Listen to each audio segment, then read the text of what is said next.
Hello and welcome to the Oddschecker betting show. This is a very special episode as we look at Tote 10 To Follow, the original fantasy racing game for the 2021-2022 jumps season. On this show, you will hear new game features and strategies that you need to adopt to give yourself the best chance of winning the Tote 10 To Follow. You need to try and find a couple of difference makers that not everyone else necessarily has. Which horse is the Mo Salah must-have fantasy football equivalent? He just looks so reliable, and he's not going to have the opposition. Why Gold Cup winner Manila Indo is an unlikely dark horse in the 10 To Follow. Yeah, good to see him back in good nick without winning, but I definitely wouldn't lead him out the list. Which Cheltenham Festival winners could be a trap and need to be avoided? Certainly avoid maybe some of the higher profile horses that might not score the points that everyone else thinks they will. He no longer looks in a class of his own when you see him walking around the paddock. And finally, the teams as selected by our three expert guests. And first up, returning to the lineup, the jump season is back. It is Andrew Thornton. Andrew, great to have you back with us. Delighted to be able to welcome somebody who knows a thing or two about riding a horse rather than just watching them go to the podcast. How are you getting on? Yeah, looking forward to the jumping horses coming out. It's very dry conditions at the moment, so there's plenty more horses to come out. A lot of trainers just need to get them out. There doesn't look that too much rain on the horizon either. So, regarding the big races coming up soon, we could do with a fair bit of rain. But everything's bubbling under now. Yeah, it is exciting time. And mainstay of the Oddschecker betting show, Rory Delargy joins us as well. Rory, Tote 10 To Follow you.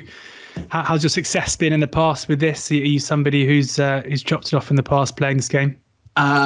Sadly not. But then again, it's essentially a winner takes all type of affair, despite the fact there's a bit of prize money down to lower placings. But the real appeal of the 10 To Follow is that big pot if you win the overall competition. So I've been doing it for a long time. I remember when Pacemaker magazine used to do a 10 To Follow, and that was essentially the father of this, which has grown to some degree. It's always a really good competition to play, and I've been racking my brains, and will do even after I've done this.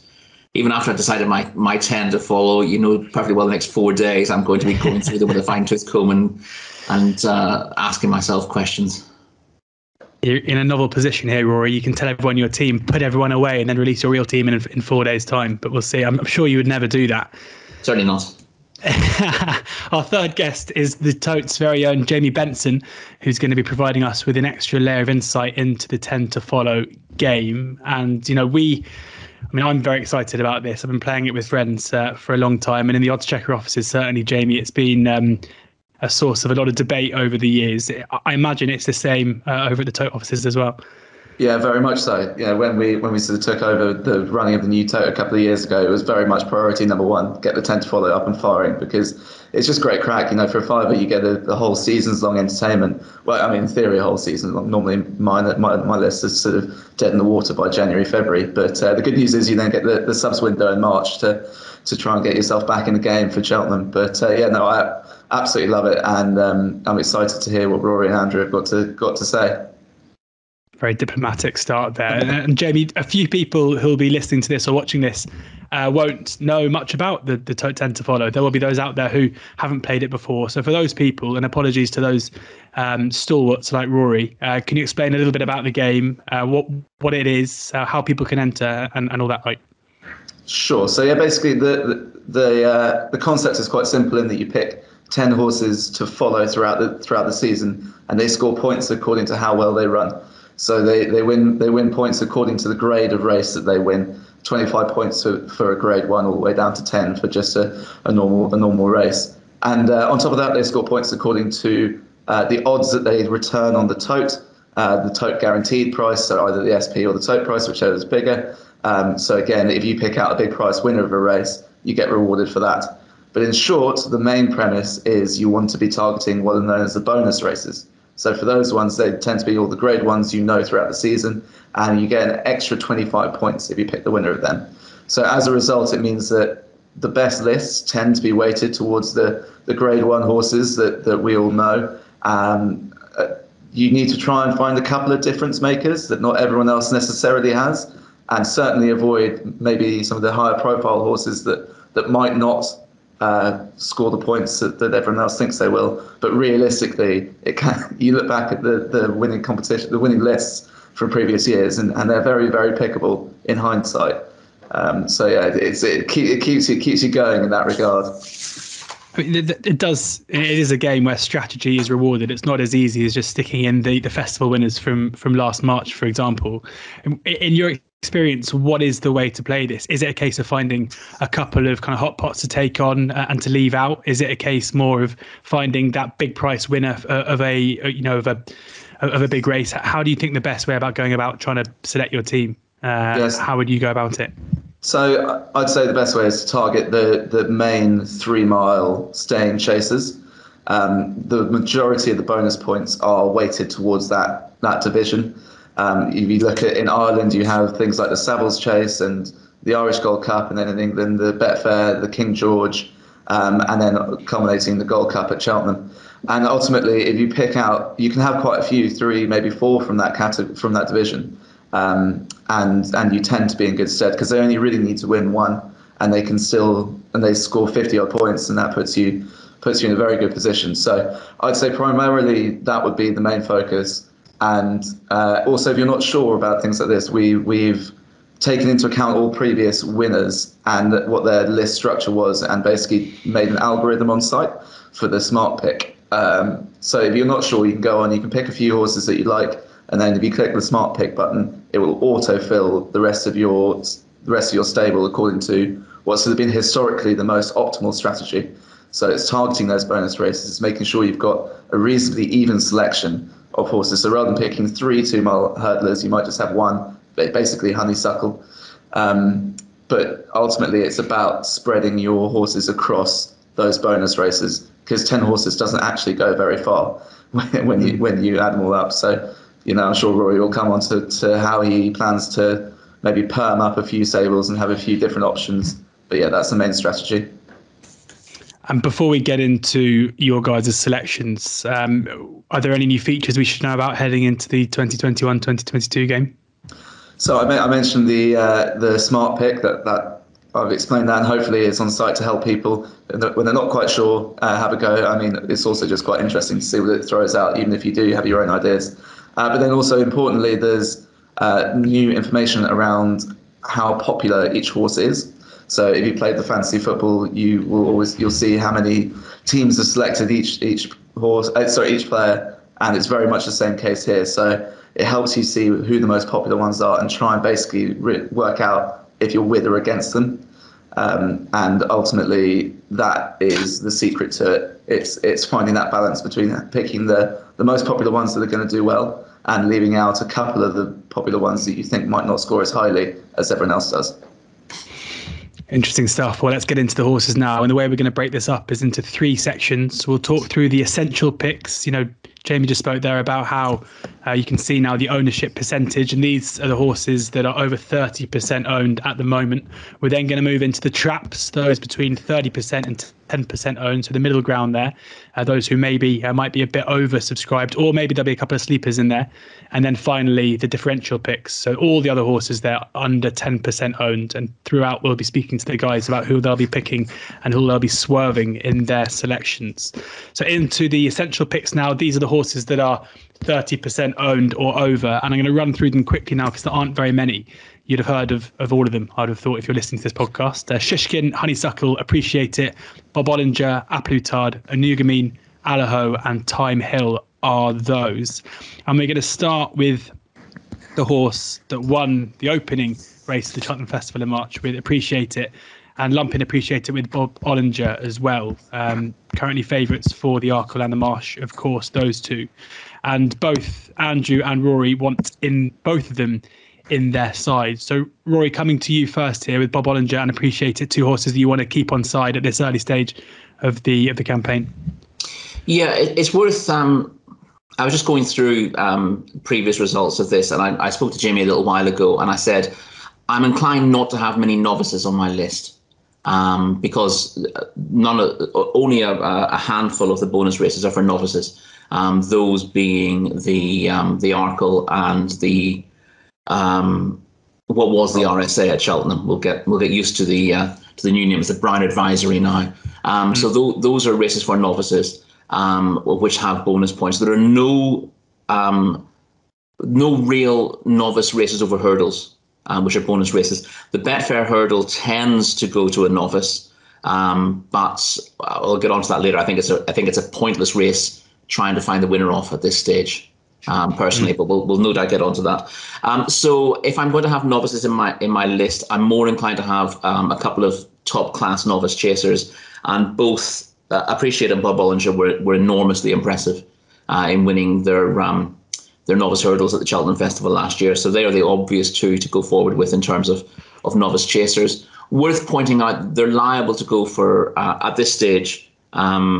The Arkle and the Marsh. And the Marsh. The Marsh itself is not a bonus race, but with novices, essentially, you're getting your points by the fact that you're picking outstanding performers who will rack up points in grade 1, grade 2, grade 3 novices through the season. Wherever they run, there'll be good points. So there are lots of grade 1 novices over hurdles and over fences in Ireland that are there for the taking before Cheltenham. There are less grade 1 races in the UK. Before the Cheltenham Festival, because that's where the concentration is. So the Irish horses have got more chance of picking up points in various races. So I've gone for a couple of top class Irish novices and thrown them in the list, because it's, unless they have setbacks, it's hard to see Appreciate and Bob Bollinger not doing really well, given the class they showed against very good horses at Cheltenham last year. So they kind of pick themselves there. Appreciate It is currently 3-1 best price to win the Arkle, and Bob Bollinger the same price, 3-1 best price to win the Marsh. Just quickly, Rory, I mean, I've got the unenviable job here of playing devil's advocate. Is there any danger that there was talk before the festival last year or earlier this year, that Appreciate It might be, the 2 miles might be a little bit sharp? That wasn't the case at the festival. Is there any concern for you that if that does prove to be the case over the bigger obstacles, they could be running over 2.5? Listen, you never know. Yeah, I'm not particularly trying to get the Arkle points here. I'm just looking to rack up points. He's an obvious one given the price that he is. Listen, any horse that's going over fences for the first time is never a safe bet to make the transition. So there's always the possibility that it doesn't work out.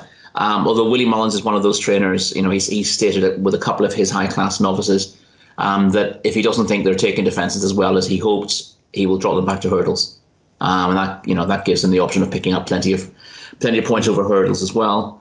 The other thing just to bear in mind with a lot of your lists is you don't have Punchestown for the competition, and there will be quite a lot of Irish horses who will be they'll be geared up probably for Cheltenham, but also for Punchestown, and of course those horses won't be scoring points for you at the latter meeting. So it's worth bearing that in mind as well. And that's why just be a little bit careful with horses below the top class in Ireland, or horses who you think should do well and who may end up picking up races at Ferryhouse and Punchestown in the spring, but won't actually be any good to you. Those horses that I mentioned there, Appreciate and Bob Bollinger, will clearly be primed for Cheltenham, and they've got some Grade 1 races at Leopardstown, or indeed Limerick over Christmas, and the Dublin Racing Festival. So you've always got to envisage where your horses are going to line up, and bear in mind if trainers are going to have one run and then go to Cheltenham, then you might want to leave those horses out until the chance of substituting them. But with those two, there should be easy points to be had.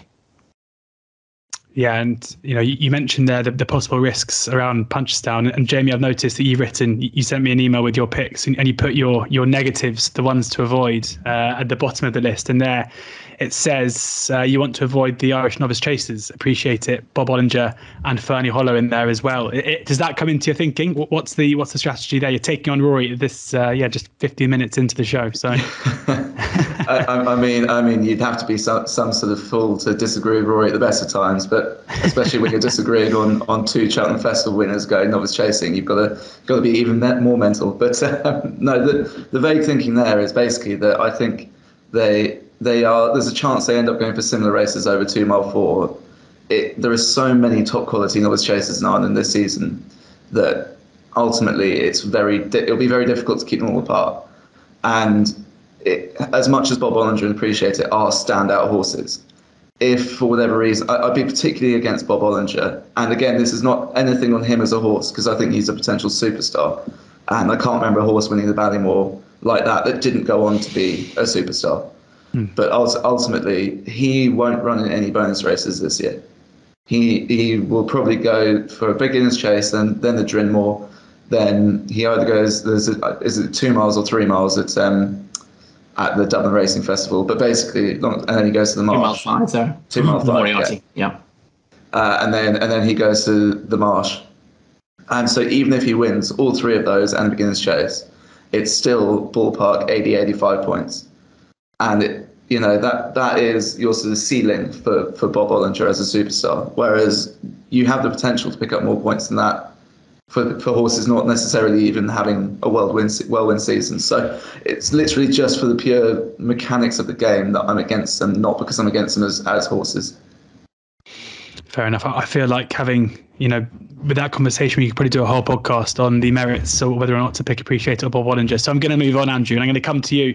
We heard Jamie there at the beginning compare the Ten To Follow game with fantasy football, and Mo Salah seems to be the must-have player in fantasy football. If you don't have Salah, you're basically you've already lost. And I'm trying to work out if Honeysuckle or Shishkin is the Mo Salah of the Ten To Follow game. 2 horses that all 3 of you have got in your teams that you sent over to me. If I gun to your head, Andrew, who would you be picking if you had to have one of them, and why? I think I probably have Shishkin.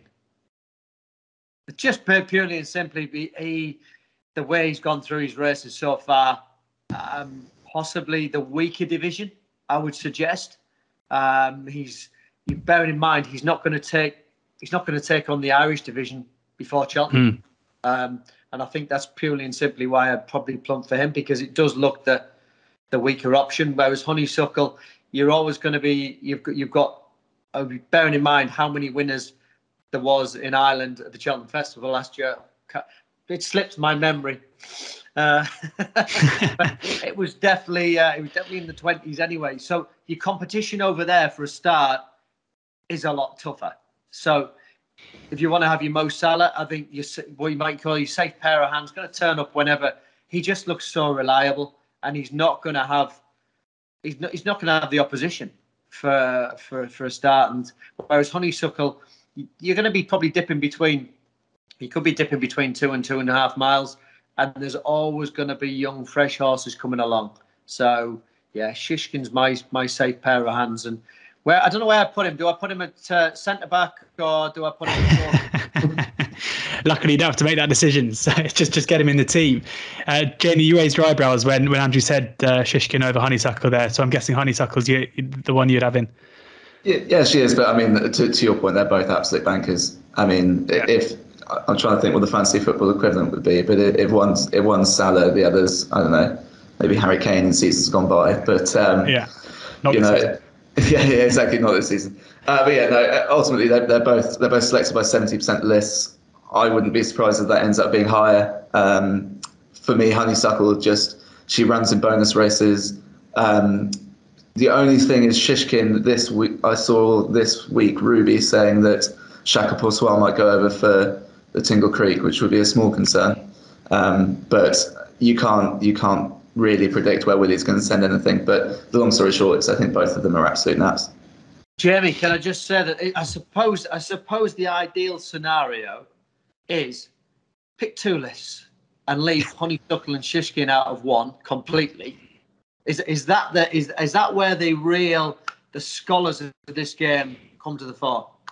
I think Rory would be the first one to tell you absolutely not. No, I think there is almost no world in which we look back at the winning list and it doesn't have both of them in, barring an injury. Even if they end up not scoring as much as you expect, you would still think that the majority of high scoring lists will have them, just because people will be playing the percentages to get into more football talk. Alan Hansen there, play the percentages. You can be really clever and say, right, I'm not going to have any of these obvious horses in there, and find 10 dark ones. And you might find 3 that are brilliant that no one else has, but you'll find that you've got a massive gap in there as well with no points, which will drag you down. Andrew, that tattoo reminds me of the clever play spot that you placed just before the first race at Cheltenham with all the outsiders, and it's in the bin after the first. And you think, why did I do that? Rory, we mentioned there that maybe Chacun Ponsoir will come over for Sandown, and I guess one way of looking at it is at least that'll boost the SP if you have got Shishkin in there. But in your team, you've got both Chacun Ponsoir and Shishkin selected with Energumene as a possible one to bring in as well, dominating that champion chase division. Yeah.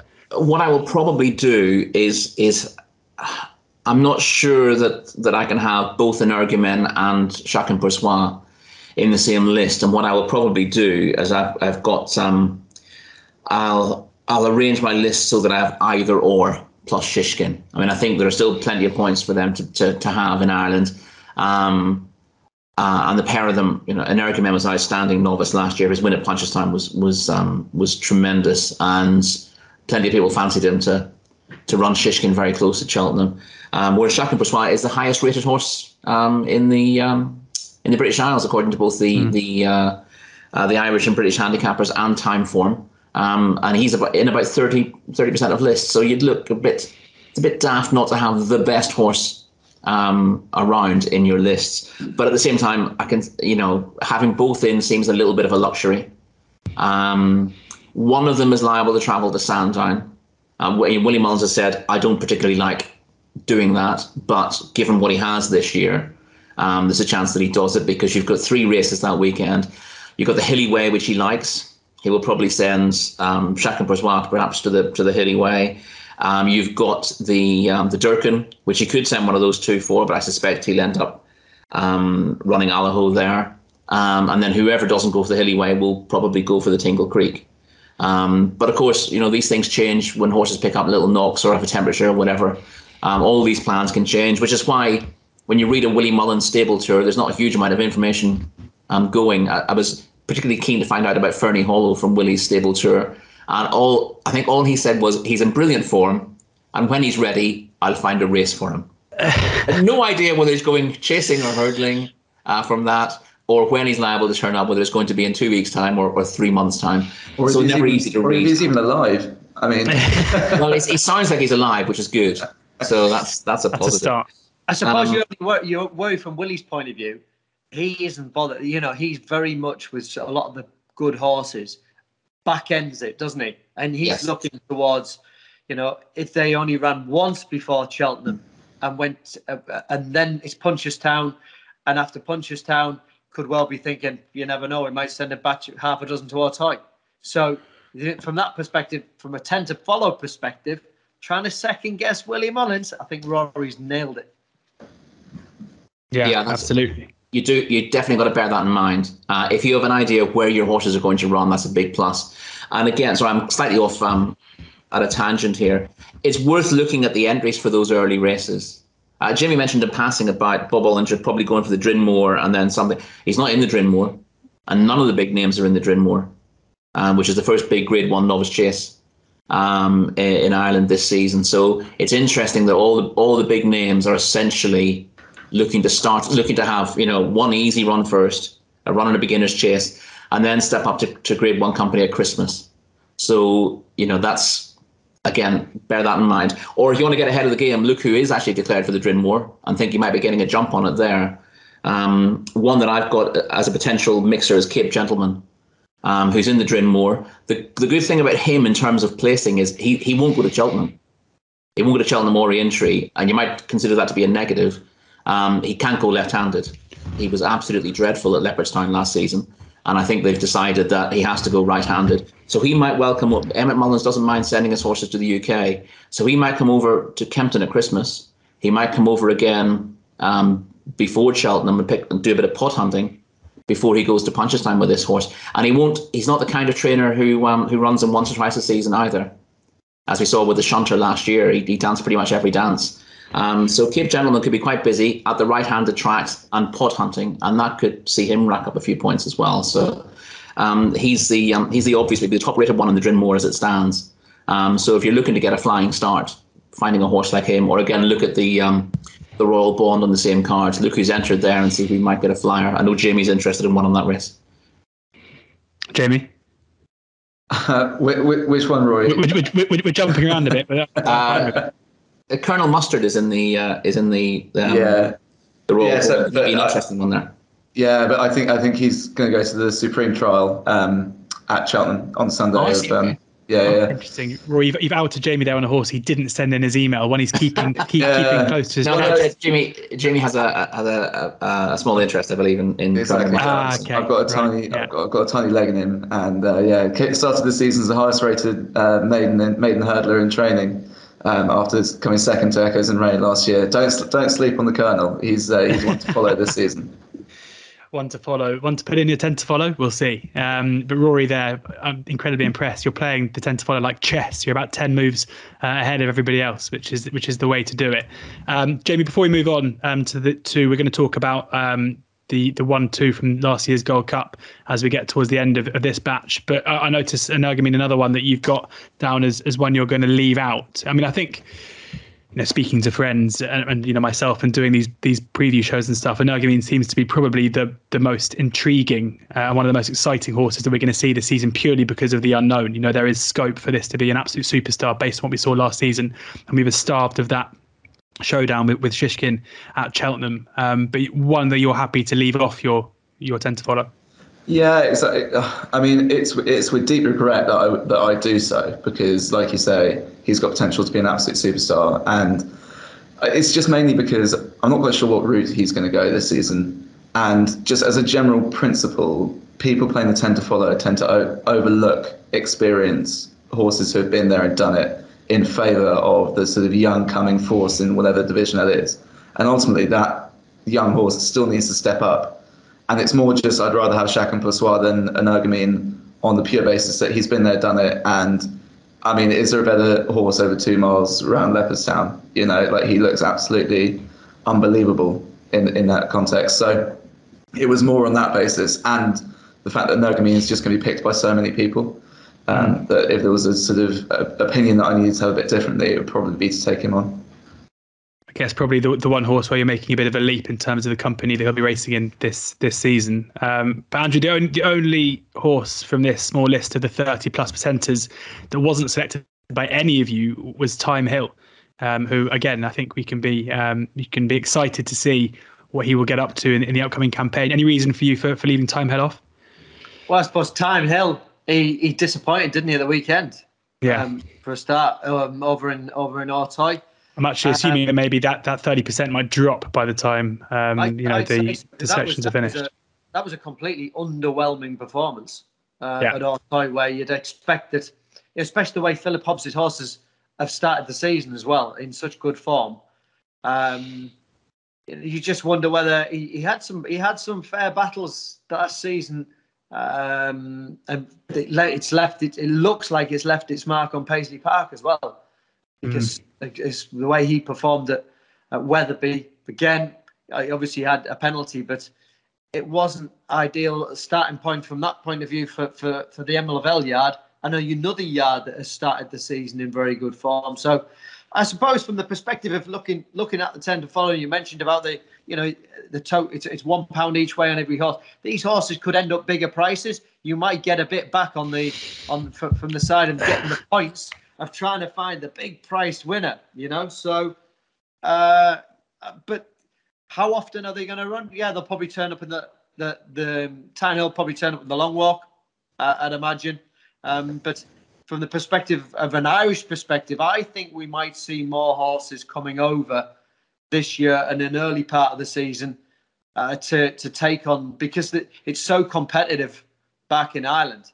So these races might not be easy pickings.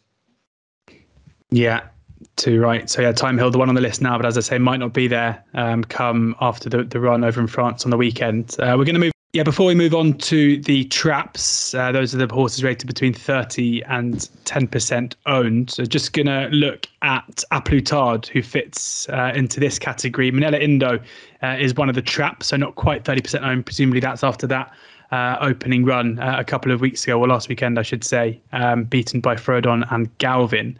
And here, all three of you have A Plus Tard and Manila Indo in your shortlists. Rory, how do you, is this a case again of just racking up the the points, knowing these are going to be two class horses throughout the season, rather than looking too far ahead towards the end of the campaign?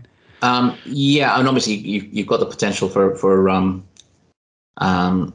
puncher's time with Manila Indo, but a Plutard needs to go left-handed.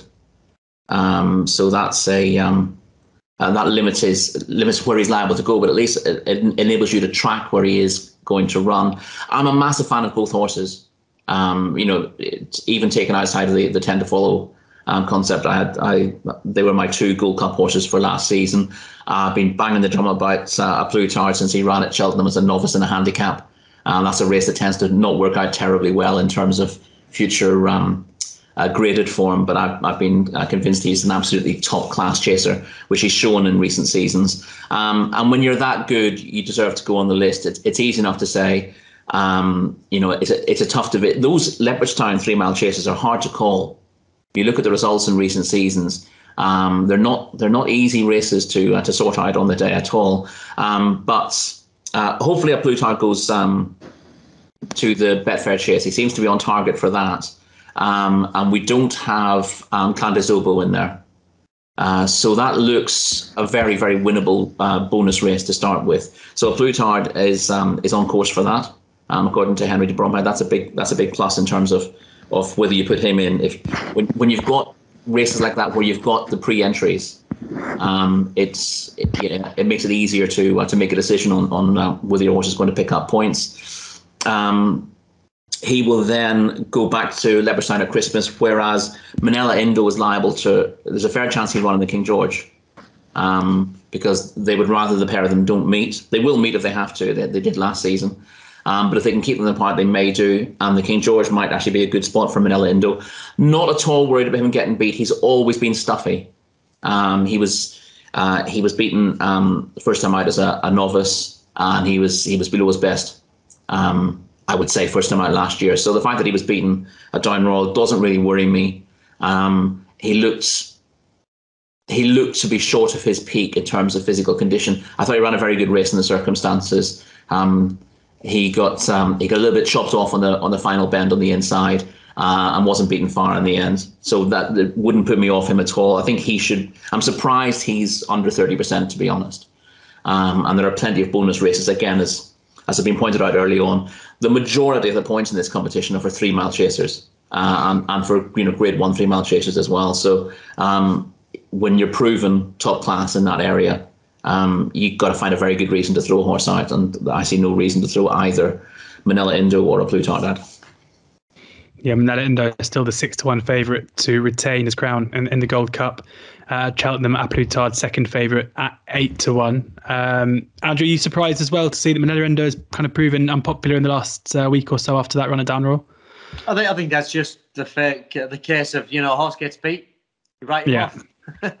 But he did win first time out last year, but it was at a different level. It's with these novices, you've suddenly got to start from starting there.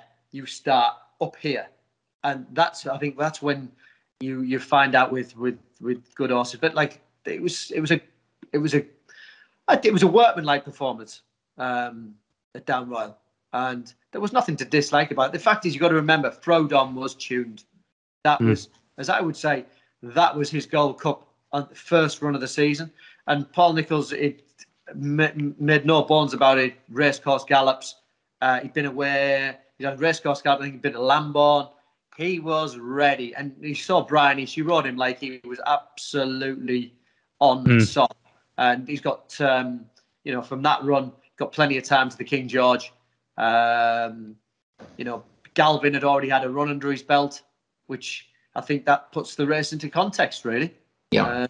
It was just, good to see him back in good nick without winning, but I definitely wouldn't lead him out the list.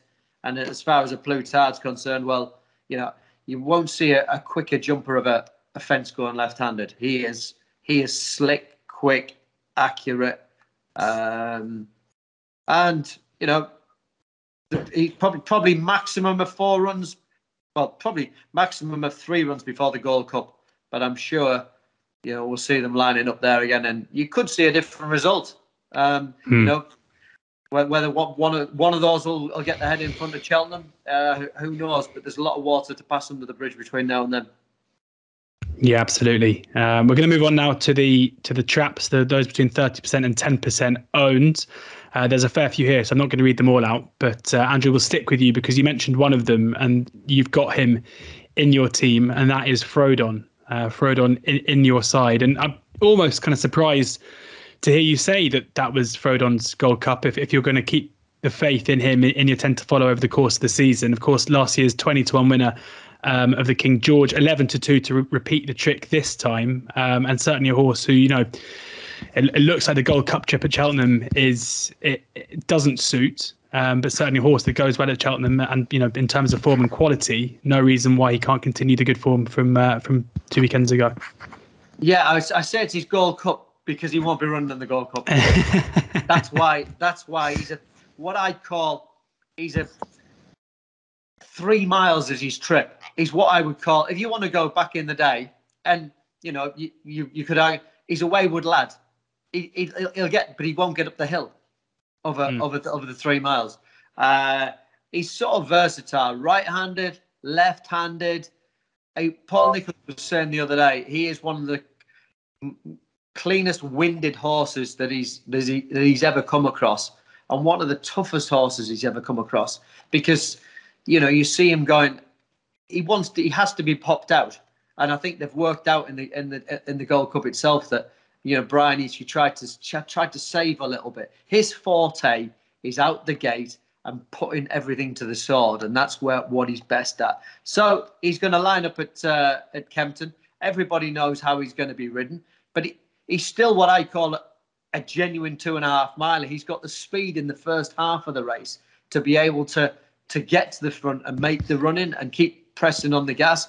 He'll then head over to Leopardstown. Paul's already said that he's going to head across there and take the others on. We saw the race last year.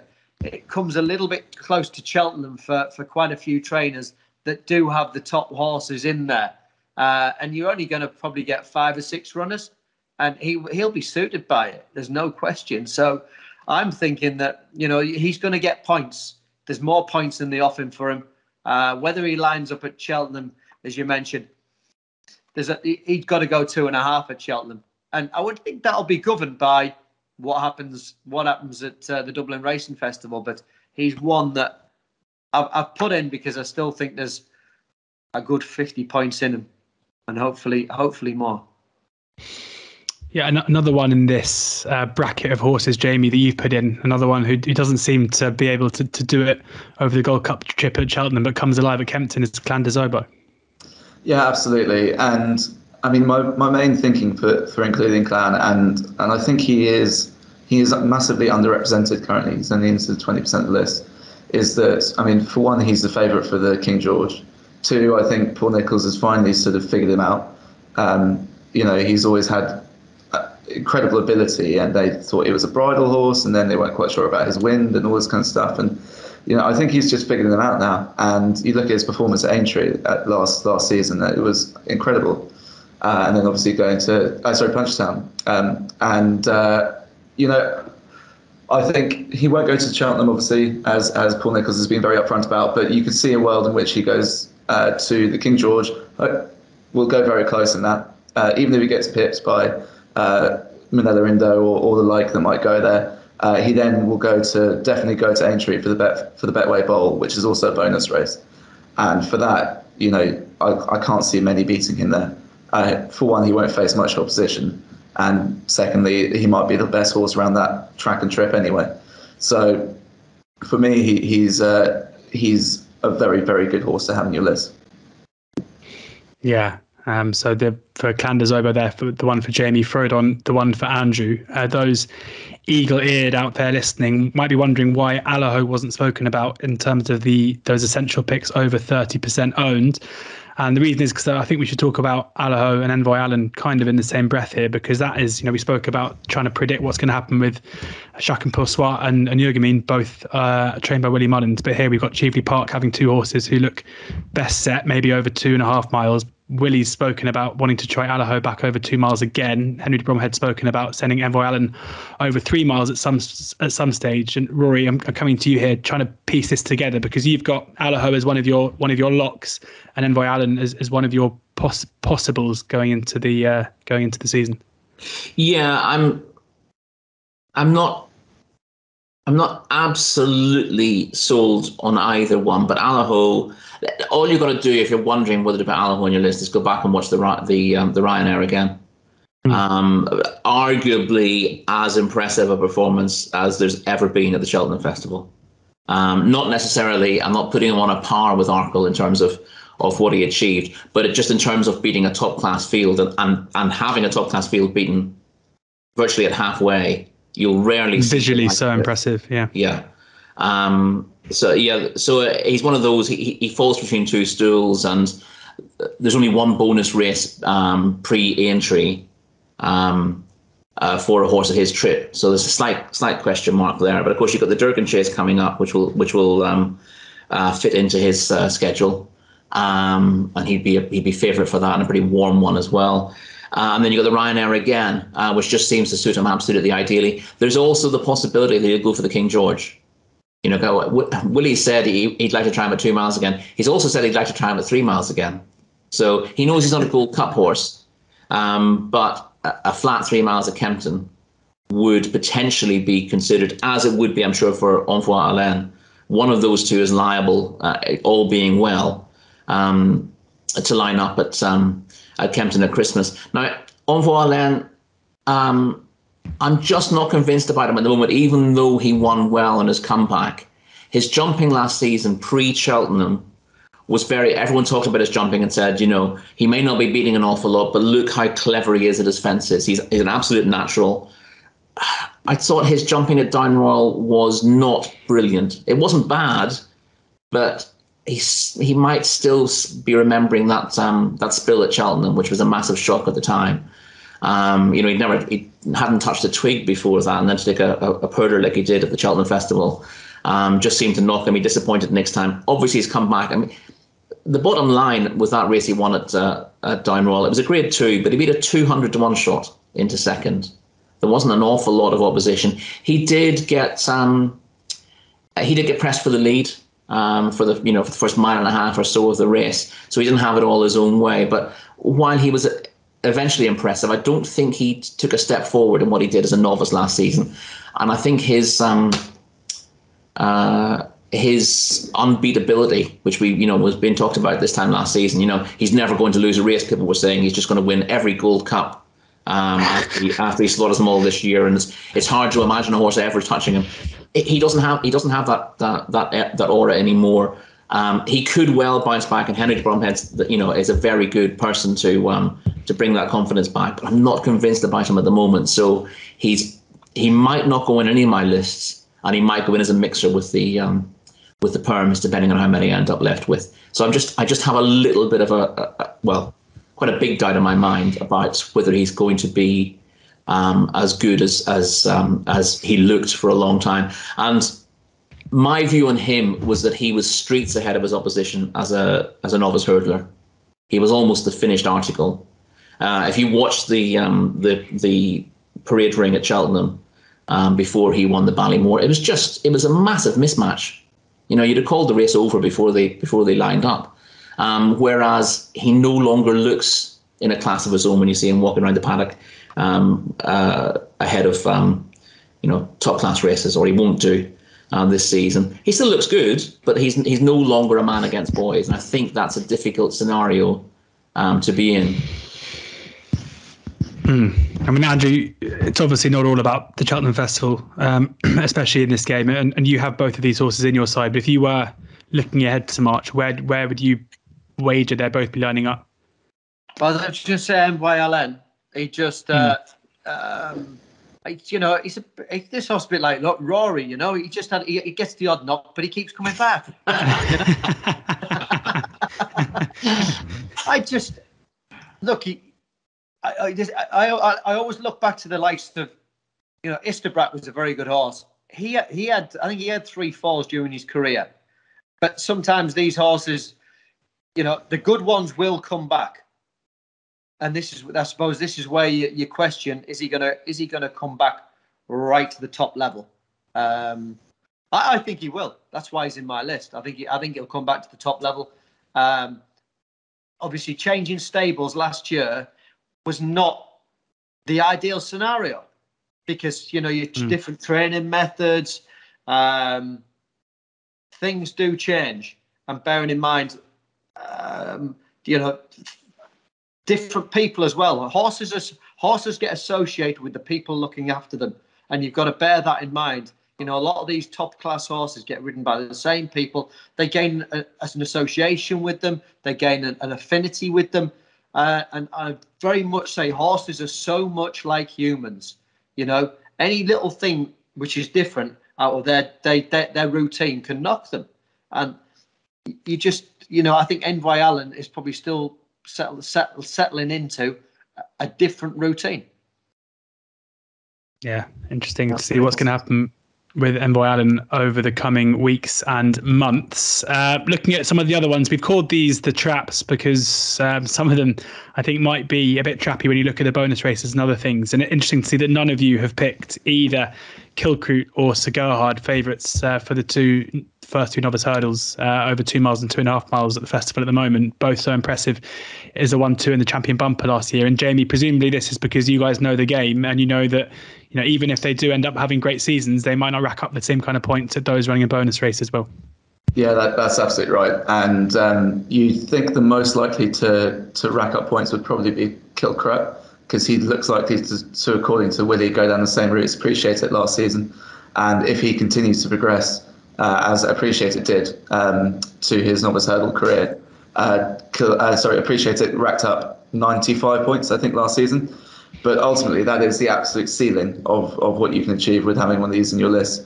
And all it would take is for, I don't know, something to come out of the woodwork and improve past them, or maybe they pick up a knock, or they just get going a bit later in the season. And you miss one of the first grade ones, and next thing you know, you're having to win the Supreme to get into some sort of point scoring position with them. So it's more just because of the way that the 10 to Follow is structured, with bonus races being more in favour of the older horses, that I've left them both out.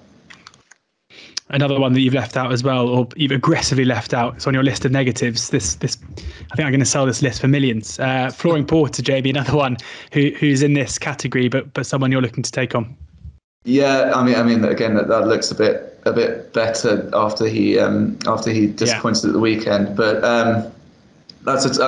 of the 3 mile hurdlers, I'm keen not to write him off as a sort of fluke from last year. Like, I think he won everything on merit, and he is entitled to be the sort of preeminent horse in the 3 mile hurdle division. It's just that I don't want a 3 mile hurdler in my list. It's quite a competitive division, as Andrew spoke about earlier, and there just aren't any bonus races other than the Stayers Hurdle. And if you do like a horse here, you're kind of almost better off letting them sort themselves out between now and Cheltenham, and then in the subs window just before Cheltenham, bring one of them in. And especially one if you think they might go to Cheltenham and then also to Aintree for the Liverpool Hurdle. That would be the way I'd see this division.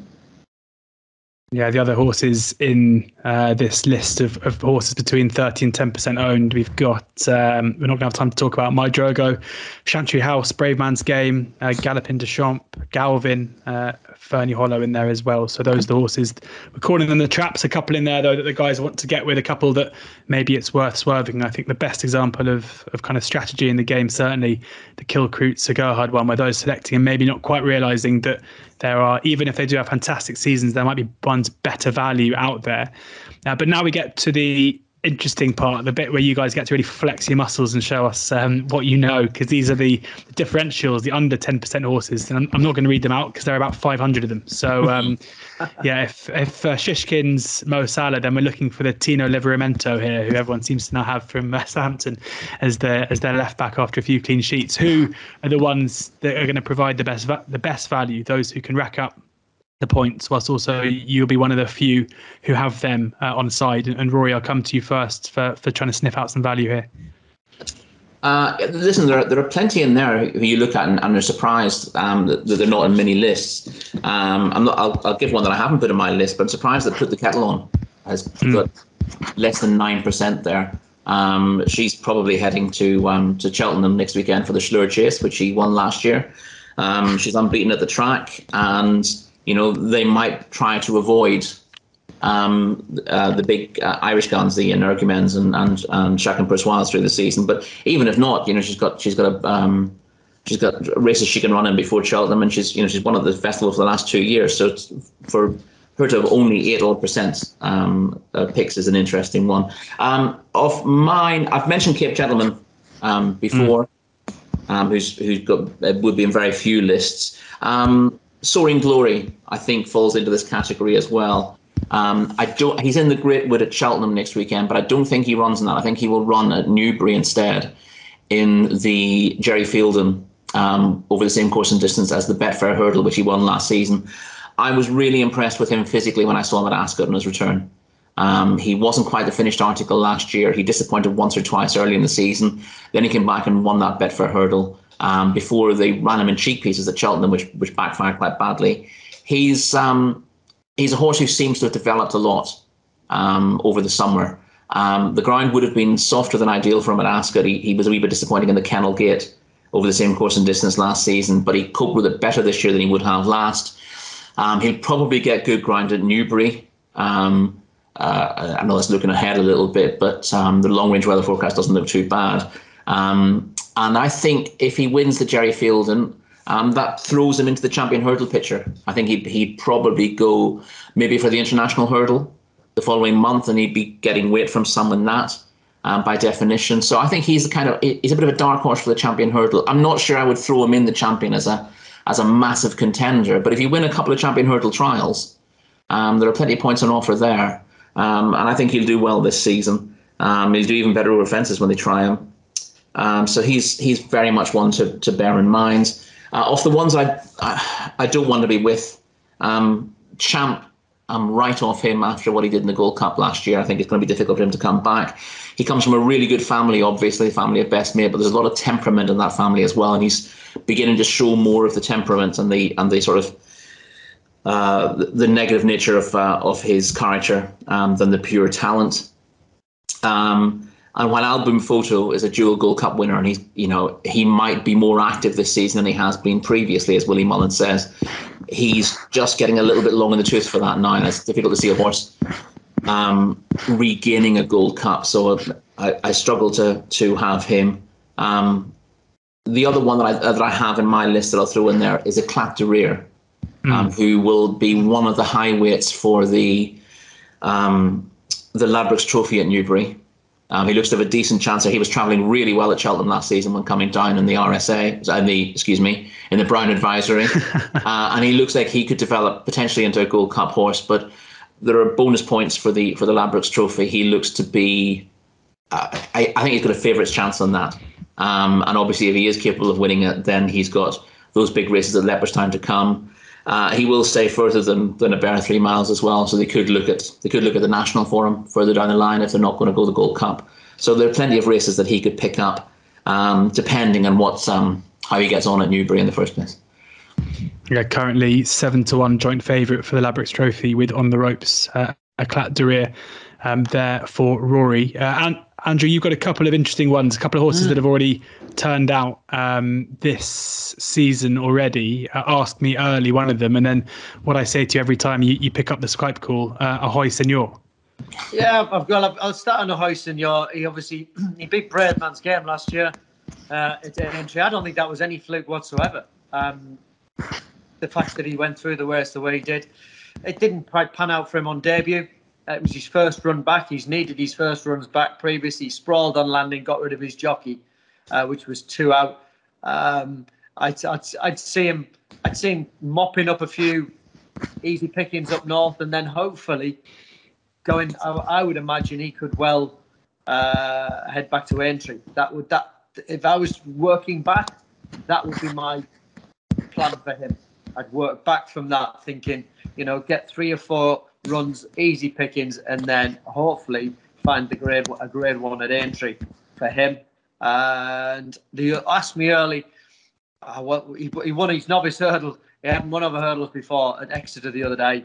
He'll be heading for the a Grand National trial at Cheltenham, and the same route as Secret Reprieve did last year. If you happen to go and win that, which, you know, he's off a decent mark of, I think it's 144, you only get a £4 penalty for the Welsh National off the back of that. And then you might be looking at a Vodka Red Square Gold Cup up at a Haydock at the back of that. You know, he could well pick up some decent points along the way. He's a handicapper, but you're looking for something that sits outside the box.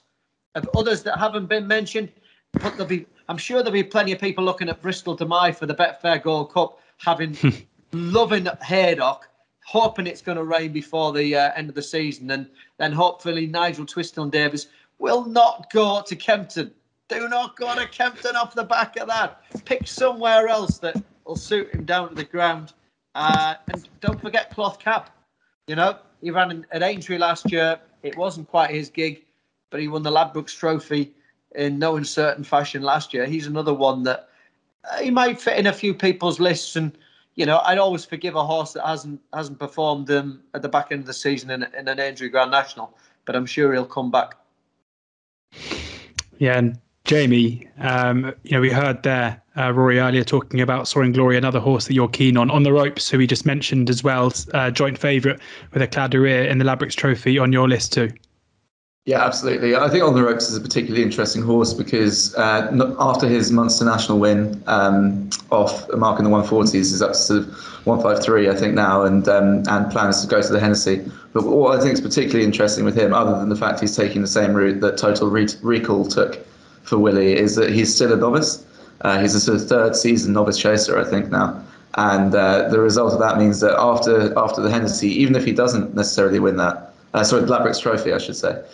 Even if he doesn't necessarily win that, he has all options open to him, and could yet sort of drop back to be Willie Mullins' sort of RSA Festival Brown Advisory Novices Chase horse, whatever the race is called. But because that also looks at reasonably weak division. I think the 2 mile and 2 mile 4 novice chasers in Ireland are incredibly competitive. But I think once you get up to 3 miles, it's basically just Galopin Des Champs. Vanillier has been disappointing. And so I think On the Ropes is sort of a bit of a wild card that could go and pick up some points in lots of different places.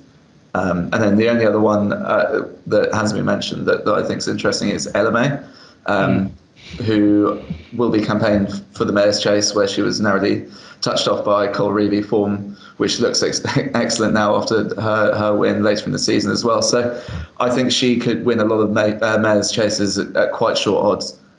And similar logic for sort of if Concertista is a horse you like as well. She could win a lot of Mayor's Novice Chases before then going to the Mayor's Chase as well. Yeah, crucially, Cole Reevy now retired as well, so opens it up that whole division. Before we let you guys go, I'll mention a couple of other horses in that list that we haven't spoken about yet. Classical Dream, who I think is now favourite for the Stayers after the run of Time Hill last week. Just checking that. Yeah, Classical Dream now 5-1 favourite for the Stayers. John Bon, a big talking horse there too, but may fall into the same trap as those we've spoken about earlier. All Mankind, Epatante, Sham Blue, third time lucky, so impressive on his seasonal reappearance. Royal Pagai, Abracadabras, Concertista mentioned there by Jamie, Molly Ollie's Wishes, another one who impressed early on this season as well. So plenty. I mean, there are loads of kind of top class horses there. You try to work out where they're going to be getting their points, and that brings us on to the last part of this chat, where I'm going to rattle off very quickly those bonus races and come to each of you to find one of those maybe that those people out there can target.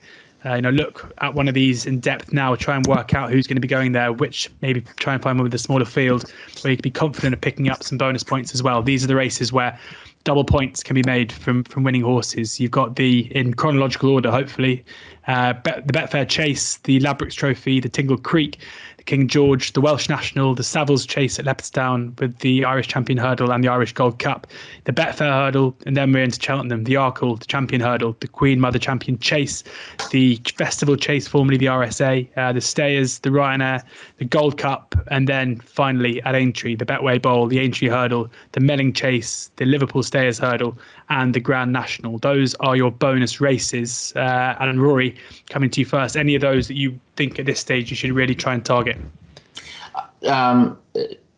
Two opposite angles here. You've got entries out for the King George and for the Betfair Chase. So look at the entries for those. Work out how you price that race up. Bear in mind you're getting points for a mythical pound each way in that as well. So you're if you back the second at 25 to 1, in that you're still getting a reasonable return. You might get 20 points for finishing second. Whereas you're only getting that for winning a grade 2. So bear that in mind. You've got horses to look at there. Whereas most of these other races, you have to imagine who's liable to turn up in the end. And then look at the end of the season. Look at the Aintree races. These grade 1s take less winning because you're slightly less likely to get Irish runners at Aintree, given the focus on Punchestown these days. So yards like Paul Nicholls particularly and Dan Skelton will deliberately aim some of the best horses at Aintree, where they think they might not be 100% competitive at Cheltenham. So look at those races, and it comes at the end of the season, and you tend to think, I'll cross that bridge when I come to it. But you've got to have your decisions made before the competition starts. So it doesn't hurt to look at Aintree and think, you may not be absolutely mad on Clandazobo, for example, as a Gold Cup contender. But as Jamie said, he's not going to be going for the Gold Cup. He will, however, be going fresh for the King George. He'll then be having a run, probably the Denman Chase or something like that, and then go to Aintree. So he will be cherry picking his races to give himself the best chance, and that might make you more inclined to stick him in your list. So I'm not going to tell you which horses to go for at Aintree, but those stables particularly look at their best horses and consider putting them in. Yeah, Andrew, any tactics for you with these bonus races? Yeah, I think it's fascinating to listen to about, Paul Nicholls and Dan Skelton not targeting Cheltenham, isn't it? But I think, is it all about Cheltenham? Well, the focus is, well, it's not, because our horses aren't good enough at the moment, because it is so competitive. But we're with the 10 to follow list. Yeah, Rory's bang on there, and my horse, as I say, Harry Fry specifically said that is where Ask Me Early's going. I know where he's going. So if you hear trainers out there pinpointing targets for horses, that is the main target for those specific kind of horses. So I'd be picking up my trainers' stables to follow and hunting through those meticulously to find out which races your certain trainers are targeting. Yeah, and the man who should know all the strategies when it comes to these races, Jamie, no pressure. How are you approaching which ones maybe can represent some extra value? Yeah, I mean, from a 10 to follow point of view, I think we've discussed it, but it's all about the 3 mile chasers. And I think we talked about Shishkin and Honeysuckle being bankers, but I think Aplitar and Minella Indo are also bankers. I think those 4 horses will be in every single list that I do. Minella Indo and Aplitar also complement each other quite well as a result of being both Henry de Bromhead horses. So with slightly differing profiles, slightly differing preferences. So you could see a world in which they're kept apart until the Gold Cup, but they'll be running almost exclusively in bonus races up to then. So they're 2 that literally scream out as bankers. And then also the other thing I'd say is less from a 10 to follow point of view, more from just as to the big prize punting, and maybe a 10 to follow point of view if you want to perm it up. Rory spoke earlier about the unpredictability to a certain extent of the Leopardstown 3 mile chasers, and there are 2 that are bonus races in the Saddles and the Irish Gold Cup, and it's the sort of thing that Mellon ran a huge race and to be second one last year. Ken Boy always does well there. So both of those are hugely unsexy horses in the context of 10 to follow. They both seem like busted flushes. And but don't sleep on their chances there. Willie is an expert at getting them sweet again, and you could see someone like, I'm particularly fond of Mellon, and I could see him running a massive race. Ultimately, as Rory said, also if he's second in one of those at the 33 to 1, you're picking up close to 25 points for that alone. So that they would be my sort of outsiders to consider for that. So we've heard your strategies. You've been kind enough to tell us which horses you guys are keen on. Now time to see your teams. Obviously a couple of days to go before entering, so won't judge you if these change. But Rory, coming to you first, what's your lineup for your 10 to follow?